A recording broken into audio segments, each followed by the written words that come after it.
सत्यकेवल Vidya Mandir Sarsa.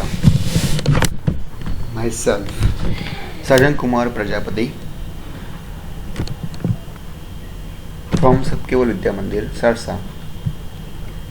Class 11 science, subject physics, unit number 2, topic example. Hello friends, આપણે chapter number 2 ની અંદર example વિશે વાત કરી ચૂક્યા છે। લાસ્ટ તમને મેં ત્રુટીઓ વિશે થોડી સમજણ પાડી હતી, માહિતી આપી હતી।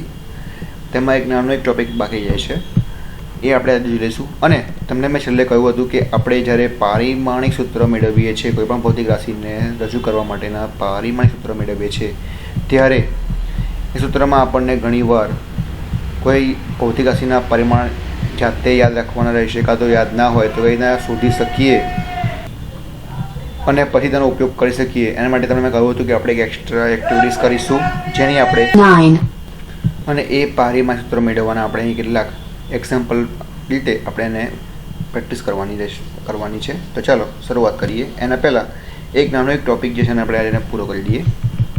પ્રશ્ન એવો છે કે આપણે જે વાત કરી કે ત્રુટીઓના સરવાળા અને બાદબાકી કેવી રીતે થઈ શકે, એના વિશે આપણે આજે જોઈશું।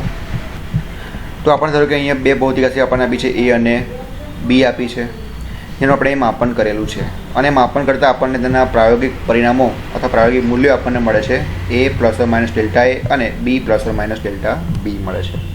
જ્યાં આપણે જે ડેલ્ટા એન શું કહેવાય, નિરપેક્ષ ત્રુટી, જ્યાં થોડી ડેલ્ટા બી શું કહેવાય, નિરપેક્ષ ત્રુટી કહેવામાં આવે છે।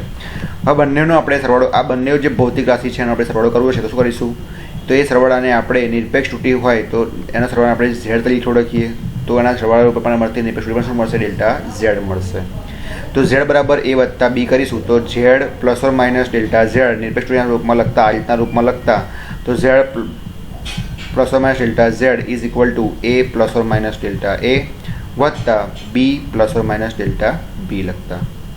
ચલો હવે એ આ બીને આપણે બદલાઈ દઈએ તો એ પ્લસ બી ± એમના એમ, બીજા કૌંસમાં શું બાકી રહેશે?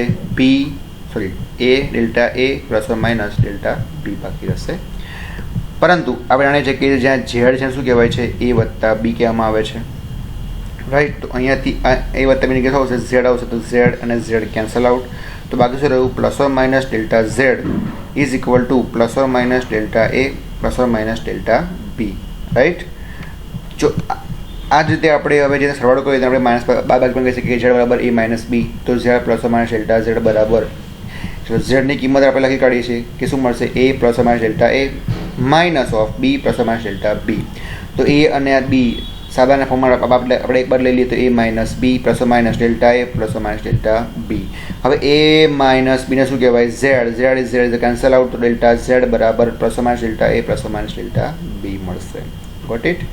તો રીતે આપણે એની બાદબાકી કે સરવાળો કરી શકીએ છીએ। મતલબ કે આપણે કહી શકીએ કે જ્યારે બે ભૌતિક રાશિનો સરવાળો કે બાદબાકી કરવામાં આવે, એટલે કે જ્યારે કોઈ ભૌતિક રાશિ હોય એ અને બી જે હોય એનો જ્યારે આપણે સરવાળો કરીએ, એટલે કે વત્તા બી કરીએ કે બાદબાકી એટલે કે એ માઇનસ બી કરીએ, ત્યારે તેના અંતિમ પરિણામમાં, એટલે કે જે આપણને અંતિમ પરિણામ મળ્યું, આ ભાઈ અંતિમ પરિણામ મળ્યું, અંતિમ પરિણામમાં મળતી મહત્તમ નિરપેક્ષ ત્રુટી એ દરેક, કારણ કે જો અહીં આપણને નિરપેક્ષ ત્રુટી મળે છે, તો મહત્તમ નિરપેક્ષ ત્રુટી એ દરેક ભૌતિક રાશિ, એટલે કે એ ભૌતિક રાશિ અને બી બે છે, તો દરેક ભૌતિક રાશિના બરાબર નિરપેક્ષ ત્રુટીના સરવાળા બરાબર હોય છે, રાઈટ।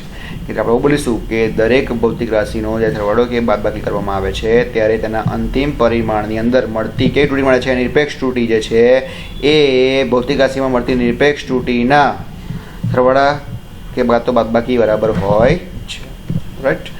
હવે આજે આપણે કાલે વાત કરી તેમ એક્સ્ટ્રા એક્ટિવિટીઝની આપણે વાત કરવાની છે કે કેવી રીતના આપણે પારિમાણિક સૂત્ર શોધી શકીએ છીએ। તો આજે નાનો ટોપિક લેવાનો છે અને થોડું આપણે અહીંયા પ્રેક્ટિસ કરવાની રહેશે। મેં તમને કહ્યું હતું કે તમારે કોષ્ટકમાંથી દરેક ભૌતિક રાશિ અને તેના એકમો વિશે તમારે માહિતી મેળવી લેવાની રહેશે, જેના પછી તમે પારિમાણિક સૂત્ર શોધવાની તમને પ્રેક્ટિસ વધારે થઈ શકે, એના માટે તમને એ ટેબલ વાંચવા માટે કહેવામાં આવ્યું હતું। તો આશા રાખીશું કે તમારે ટેબલ મોડે કર્યું હશે, જેથી જ્યારે આપણે વાત કરીએ તો તમે ફટાફટ તમારી સાથે તમે બોલી શકો કે ક્ષેત્રફળ બરાબર શું છે? તો ક્ષેત્રફળ બરાબર ક્ષેત્રફળ શું છે? ભૌતિક રાશિ છે. ક્ષેત્રફળનું સૂત્ર શું આવે? લંબાઈ ગુણ્યા પહોળાઈ. તો લંબાઈ એ પણ મીટરમાં મપાય, એટલે કે લંબાઈ ગુણ્યા લંબાઈ. તો લંબાઈ શામાં મપાય? મીટરમાં. બરાબર છે. એટલે મીટરમાં મપાશે. આ પણ મીટરમાં આનો એકમ શું આવશે? Metre square. શું આવશે એકમ? મીટર સ્ક્વેર આવશે. ચલો મીટર સ્ક્વેર. હવે આપેલી આ રાશિને મારે પારિમાણિક સૂત્રમાં લખવું છે. આપણે જાણીએ છીએ કે જ્યારે કોઈ પણ રાશિને પારિમાણિક સૂત્રમાં લખવું હોય તો કયું ફોર્મ આવે? MLT અથવા MLT 1K.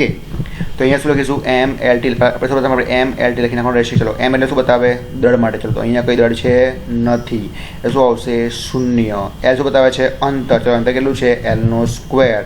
એટલે અહીંયા L છે એટલે અહીંયા L નહીં આવ્યો નથી. અંતર શામાં ભાઈ? મીટરમાં. શું આવશે? Metre square. એકમ પછી લખવાનું રહેશે. આ એકમ શું આવશે? Metre square. તો કેટલા છે? 2 ઘાત છે. તો એલમાં શું લખીશું? 2 ઘાત. ટી એટલે સમય બતાવે તો કંઈ સમય છે નથી. તો શું આવશે? T⁻0.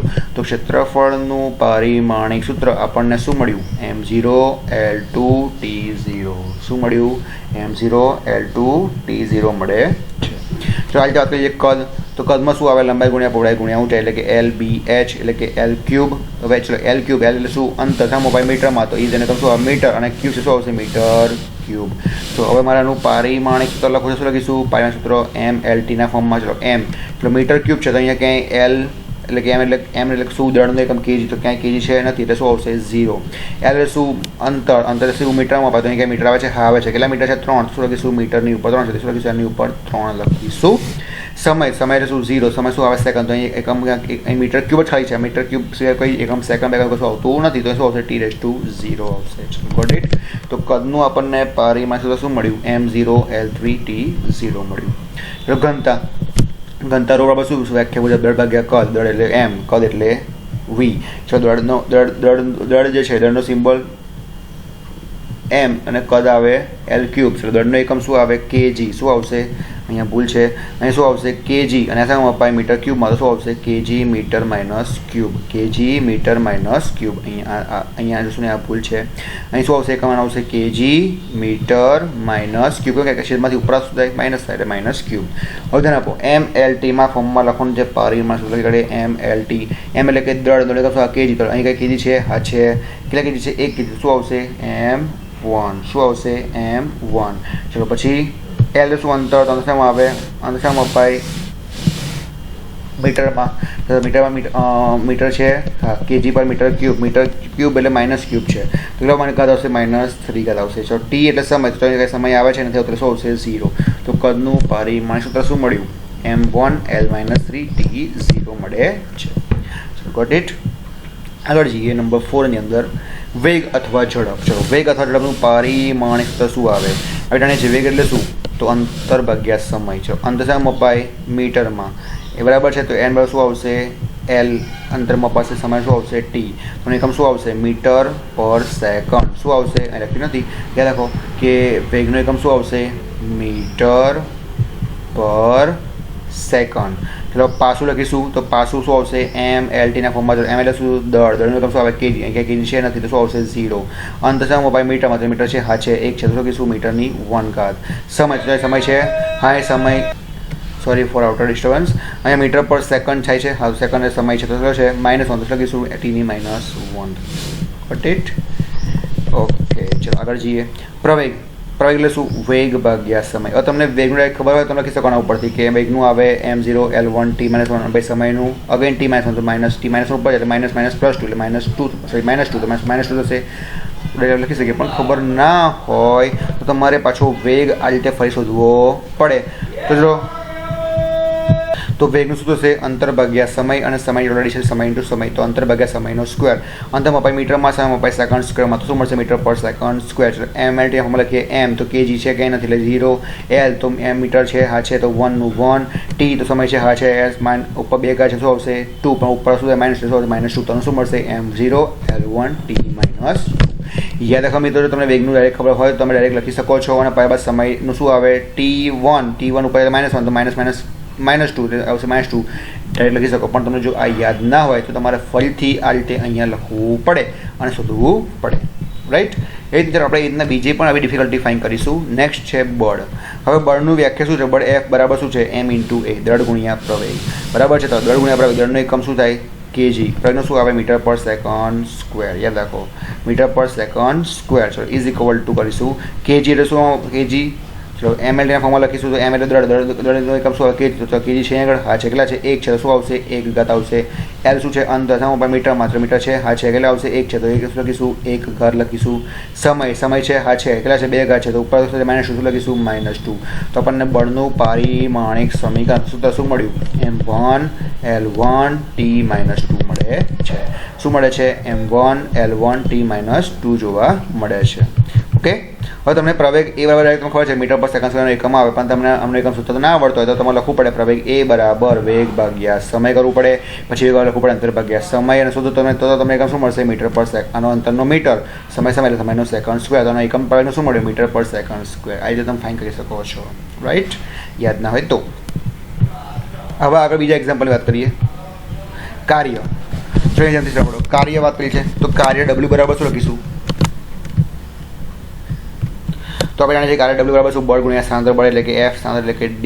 ચલો બળ એટલે શું? તો બળ F બરાબર, હવે બળ તમને ખબર હોય એનો એકમ kg મીટર પર સેકન્ડ તો ઠીક છે, જો ખબર ના હોય તો તમારે શોધવાનું રહેશે. કેવી રીતના? જો આ રીતે સેકન્ડ સ્ટેપમાં મેં શોધ્યું છે કે બળ F બરાબર શું આવે તો m × a દળ ગુણ્યા પ્રવેગ આવે d m ના m આવે.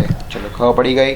હવે અહીંયા જો દળ છે દર્શાવવામાં અપાય kgમાં, પ્રવેગ એટલે a આપણે ખબર છે એકમ શું આવે મીટર પર સેકન્ડ સ્ક્વેર. હજુ પણ એક સ્ટેપ વધી શકે, જો તમને પ્રવેગની એકમ ખબર ના હોય તો પ્રવેગમાં શું લખી શકો અહીંયા આગળ વેગ ભાગ્યા સમય. હવે જો વેગનો એકમ તમને ખબર ના હોય, સોરી વેગ અંતર ભાગ્યા સમય, વેગ એ બરાબર શું વેગ ભાગ્યા સમય. હવે તમને વેગનું ખબર ના હોય તમારે હજુ એક આગળ સ્ટેપ વધે કે વેગ બરાબર શું લખી શકાય અંતર ભાગ્યા સમય લખી શકાય. એટલે આપણે કહી શકો છો જો ખબર ના હોય. આપણને ખબર છે કે પ્રવેગ શું આવે તો પ્રવેગ બરાબર આવે metre per second square, d ના મીટર m ના m. તો આનો એકમ મીટર એટલે કે માસ, મીટર નથી માસ છે, દળ છે, દળનો એકમ શું આવે kg, એનું શું આવે મીટર પર સેકન્ડ સ્ક્વેર, અને અંતર શું આવે મીટર. તો આખો એકમ શું બન્યો કાર્યનો kg મીટર સ્ક્વેર પર સેકન્ડ સ્ક્વેર, આવું બન્યું kg મીટર સ્ક્વેર પર સેકન્ડ સ્ક્વેર. ચલો અને mlt ફોર્મમાં લખીએ તો mlt, m એટલે કે દળ, તો દળ છે kgમાં અપાય હા છે ભાઈ કેટલા છે 1 છે તો લખીશું 1. પછી જે l એટલે કે અંતર, તો અંતર છે ભાઈ મીટરમાં અપાય હા છે ભાઈ મીટરમાં, મીટર કેટલા છે 2 તો લખીશું l ની 2 ઘાત. સમય છે ભાઈ સેકન્ડમાં અપાય હા છે ભાઈ કેટલા છે -2 આવશે -2. તો આપણને કાર્યનું શું મળ્યું m1 l2 t -2. Got it? આ રીતે તમારે યાદ રાખવાનું છે. અને આવડે તો તમે આ રીતે સ્ટેપ બાય સ્ટેપ શોધી શકો છો. ચલો આગળ એક બીજી વાત કરી લઈએ, પાવર. હવે આપણે જાણીએ છીએ કે પાવર P બરાબર શું, તો પાવર P બરાબર શું આવે કાર્ય ભાગ્યા સમય. અગેન હવે તમને કાર્યનું ડાયરેક્ટ ખબર હોય m1 l2 t -2 તમે લખી શકો છો કાર્ય બરાબર m1 l2 t -2, અને t જે 1 છે તો ઉપર શું જાય -1 છે તો -1 -2 -3 લગાવ્યું m1 l2 t -3. પણ જો ખબર ના હોય તો તમારે કાર્ય પર શોધવું પડે આ રીતે. રાઈટ, તો જો કાર્ય ભાગ્યા સમય, તો કાર્ય શું આવે f ગુણ્યા t આવે. સમય એમનો એમ, હવે એફનું ખબર નથી તો આપણે શું આવશે m × a આવશે d ના dt ના t. ચલો m એટલે અગેન kg, a એટલે metre per second square, d એટલે કે મીટર, t નો છેદમાં સેકન્ડ રાખવો પડશે. તો kg મીટર સ્ક્વેર છેદમાં સેકન્ડનો ક્યુબ થશે, તો kg metre square second cube ઉપર શું થાય -3. ચલો હવે આખું આપણને એકમ મળી ગયો. આ એકમ કોનો મળ્યો આપણને પાવરનો મળ્યો. એના પરથી પાછું શોધી કાઢી શકીએ. લખીએ કે mlt ના ફોર્મમાં, તો m એટલે કે દળ, kg આમ અપાઈ કેટલી છે હા ભાઈ છે કેટલા છે 1 છે તો લખો ભાઈ m ની ઉપર 1. l શું અંતર, સામે ભાઈ મીટરમાં મીટર છે હા ભાઈ છે કેટલા છે 2 તો લખો l ની 2. પ્લસ t એટલે કે સમયમાં આવે, સમયમાં ભાઈ સેકન્ડમાં તો સેકન્ડ છે ભાઈ હા છે ભાઈ કેટલા છે ભાઈ તો -3 તો લખો તો lt ની -3. તો એટલે આપણે પાવરનું સ્વામી પારિમાણિક સૂત્ર શું મળ્યું m1 l2 t -3 જોવા મળે છે. શું તો આવડે કે ના આવડે?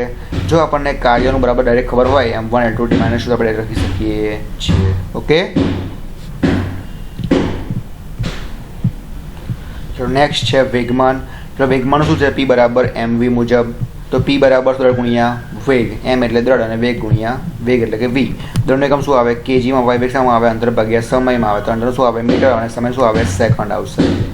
પણ એકમ શું મળ્યો kg metre per second. kg એટલે શું આવે ચલો m એટલે ફોર્મ્યુલા લખીએ એટલે શું દળ તો આસામાં ભાઈ kgમાં, તો kg આપે છે હા કેટલા છે ભાઈ 1 તો લખીશું m1. ચલો l તો શું આવે અંતર શામાં ભાઈ મીટરમાં, તો મીટર આપે છે ભાઈ હા આપે છે ભાઈ કેટલા આપે છે 1 લખીશું 1 ઘાત. પછી t શું આવે સમય, શામાં ભાઈ સેકન્ડમાં આપે છે હા ભાઈ ઉપર શું આવે -1 શું લખીશું t ની -1. તો વેગમાનનું પાછું આપણને શું મળ્યું m1 l1 t -1. રાઈટ, ચલો બધાએ હોમવર્કમાં કરવાનું છે દબાણનું. તમને મેં લખેલું છે દબાણ બરાબર બળ ભાગ્યા ક્ષેત્રફળ. જોઈને લખશો ને મોઢે કરશો. બળ બરાબર દબાણ બરાબર બળ ભાગ્યા ક્ષેત્રફળ. બળનું શું આવે F, ક્ષેત્રફળનું શું આવે A. ચો કરાવી દઉં.